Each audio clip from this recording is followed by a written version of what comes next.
Yes, good morning. It's 7:20 a.m. It's February 13th, 1995, Monday morning. We're outside your door with a federal seizure order. We're trying to serve. If you're hearing this, please come to the door. We'd like to talk to you about it. Thank you. I was having my coffee and was online reading my internet when there was some banging at my door. So I opened the door, and there were 20, 25 people outside, people in vans and stuff. One uniformed policeman, and he said I had to let him in. They had a warrant to use any force necessary to perform the seizure. The officer gave me the papers. It was about a stack of papers like this. The documents looked valid. It looked like it was signed by a judge, and that they had a right to go through anything in my house to determine if I had any of their copyrighted materials. So I showed them to my computer. They sat here for 6 hours working at my computer, deleting what they wanted, copying what they wanted, scanning my hard disk and my floppy disks. I tried to get them to let me inventory what they were taking. They wouldn't do that. I couldn't look at what they were taking. I couldn't see the files that they were deleting or copying, and they just left.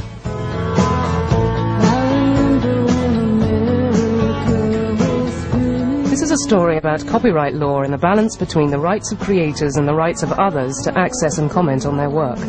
The court action following the raid on Ehrlich's house will be a test case for copyright law in the digital domain. But the plaintiff is no ordinary software company. The injunction was granted to corporations owned by the Church of Scientology, a new religion founded by science fiction writer L. Ron Hubbard in the late 50s. Bridge Publications is a publishing company. It primarily publishes works by L. Ron Hubbard, who was the founder of Scientology. The issue here really is that certain people, like Dennis Ehrlich, are attempting to make intellectual property rights not apply to the Internet or to use of materials on the Internet. I was a minister of Scientology for about 15 years, from 1969 to 82, and I was excommunicated for attempting to bring about reform within the cult of the practices that I felt were barbaric and harmful, and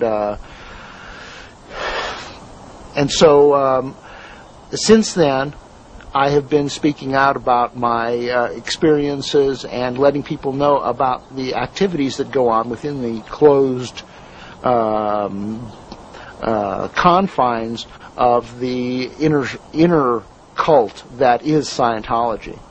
The way Scientology works, it has gradient levels of spiritual awareness and teachings and courses and so forth, studies. And when you do one, then you can go on to the next. And to a certain point, they're open to anyone. And then above that point, you must have done the prior level in order to receive access to the next level. And from that level on, they are kept confidential. These steps to total spiritual freedom that they're selling to people, they consider them commodities. They're commodities of trade, and for this reason they're trying to assert that they are trade secrets, and I'm violating some trade secret by exposing what I was trained on as a minister of their, quote, religion.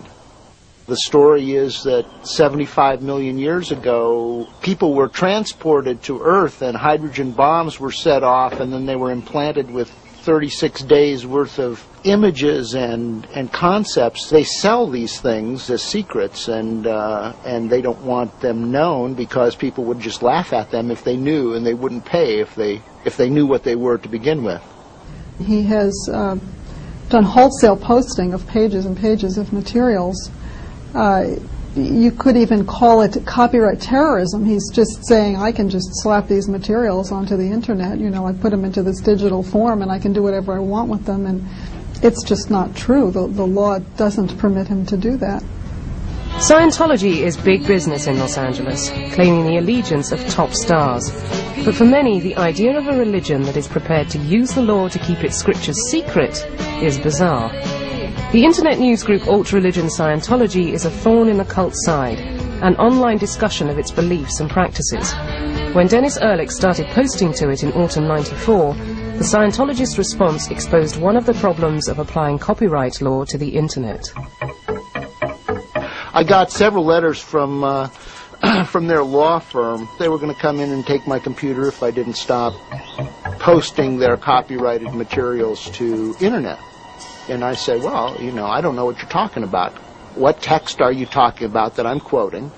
And what claim do you have to that text? It was a sort of a sensible, I thought. They claimed that I was violating their rights. I want to know what specifically. If it were the case that they had shown that there were specific instances of information that they owned through copyright and trade secrets that was being put out on the net, that wouldn't be a very interesting case for the Electronic Frontier Foundation. We got involved with this case because this is a freedom of speech case. This is a case of, do we shut up people who say things that we don't like what they're saying because we don't like what they're saying? And do we go after system operators who have no control over the content of the messages that their users are putting out there in order to shut up detractors? Ehrlich accesses the internet through another computer, a community bulletin board system run by Tom Clemmersrud. Having failed to deter Ehrlich, the Scientologist turned on him. I was sitting here one afternoon and got a telephone call from a woman claiming to be Helena Colgren. Later, she sent me an email message saying, Dennis Ehrlich has been posting copyrighted material, so on and so forth. I replied to her, please provide me with a copy of the copyrighted material so I can compare, and I will be fair. If it's anywhere similar, I'll delete it from the BBS. And that is my legal responsibility, and I certainly would. I don't want to break any laws here. And she sent me a second message saying, that's not good enough. No, you have to kick Dennis Ehrlich off the system. We tried to explain to Mr. Clemmersrud, what Mr. Ehrlich was doing and what the problems were. And Mr. Clemmersrud, there were a couple of communications back and forth with him, but his bottom line was get a court order. So we didn't have much choice on that. Cobrin obtained restraining orders on Tom Clemmersrud and on Netcom, his internet access provider, preventing them from transmitting any material whose copyright might belong to the Church of Scientology. Now, I have no way of knowing what is copyrighted by L. Ron Hubbard, and nobody at Netcom knows what is copyrighted by L. Ron Hubbard. And in fact, if we were to follow that judge's restraining order to the full letter of the law, Netcom would have had to shut down, and I would have had to turn off the power on the system. This is a test case on law as it pertains to the Internet. This is the SysOp liability case. It is going to go to the heart of network communications. Are system operators going to be held liable for the posts of users? If they are held liable in a case like this, it means that system operators are going to start engaging in censorship. Preliminary hearings of the case are set for June with a probable trial date of January '96. Whatever one thinks of the Church of Scientology, their actions highlight the many difficulties of applying copyright law to the Internet, a medium with a long cherished tradition of freedom of speech. I don't think there's a freedom of speech issue.